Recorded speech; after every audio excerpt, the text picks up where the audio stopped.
বাগদাদের শেষ কবরস্থানের পিছনে একটা কুটুরি, একটা ছোট্ট ঘরের মধ্যে থাকে। হুজুর গেলেন, গিয়ে দরজার মধ্যে যখন এভাবে নক নক টোকা দিলেন, টোকা যখন দিলেন, ভিতর থেকে যুবক আওয়াজ করলো, হুজুর আপনি এসেছেন,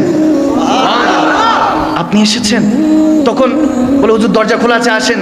হুজুর যখন ভিতরে গেল, গিয়ে দেখে ছেলেটা কাতরাচ্ছে, অসুস্থ, অনেক অসুস্থ, দুর্বল হয়ে পড়েছে। তখন হুজুর বললেন যে ব্যাপার কি, তুমি কিভাবে বুঝলা যে আমি আসছি? বলে, হুজুর গরিবকে দেখতে ধনী তো আসবে না, কোনো আল্লাহ ওয়ালাই তো আসবে। বলে, বুঝতে পেরেছি হুজুর আপনি এসেছেন, আপনার অপেক্ষা ছিলাম। হুজুর সময় শেষ, বড় তাড়াহুড়ে আছি, আজকে হয়তোবা রুটা পারওয়াজ করে যাবে, আজকে হয়তোবা ইন্তেকাল হয়ে যাবে, আজকে রাতেই আমার ডাক চলে আসবে, আমাকে চলে যেতে হবে আপনার কাছে।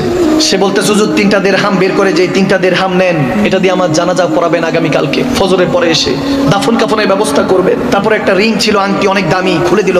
বলে, এটা ওই জামানার বাদশাহ হারুনের রশিদের জামানা ছিল। বলে, বাদশাহ হারুন রশিদকে যাই দিয়ে আসবেন, আংটিটা দিয়ে আসবেন। আপনার সাথে দেখা করতে চাইবে না, দেখা বাদশাহ হয়তো বা দেখা করতে চাইবে না, বলবেন যে তেনার একটা আমানত আপনার কাছে আছে, বললে দেখা করবে। বাদে আসর গিয়ে তেনাকে আংটিটা দিয়ে আসবেন। যুবকের এই কথা শোনার পরে হুজুর বলতেছেন যে আমি তো তোমার জন্য কিছু করতে পারি।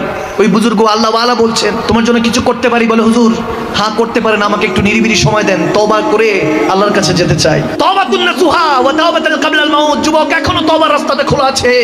আর এই মৃত্যুগুলি দেখো কত সুন্দর, নিজের দাফন কাফনের ব্যবস্থা করে যাচ্ছে। হুজুর কাছে বলল, হুজুর আমাকে একটু সময় দেন, সময় কম, আমি আল্লাহর কাছে মাপ চাইতে চাই, আল্লাহর কাছে ক্ষমা চাইতে চাই। ওই যুবকের হয়তো গুনাহও নেই, ক্ষমা চাচ্ছে আল্লাহর কাছে। যখন কান্নাকাটি করছেন, বলে, হুজুর আমাকে নিরিবিলি সময় দেন। হুজুর বের হয়ে গেল। বের হয়ে রাতের বেলা উনি কাতরাচ্ছেন, বিছানা এই প্রান্ত থেকে ওই প্রান্ত, চোখে দিয়ে পানি পড়ছে। ওই যুবকের কথাগুলি মনে পড়ছে যে এত ইমানদার যুবক, আমলদার যুবক চলে যাবে, কষ্টে তেনার বুকটা ভারাক্রান্ত হৃদয় হয়ে আছে। তিনি চিন্তা করতে করতে ফজর আজান পড়লো, নামাজ পড়ে দৌড়ায় গেলেন।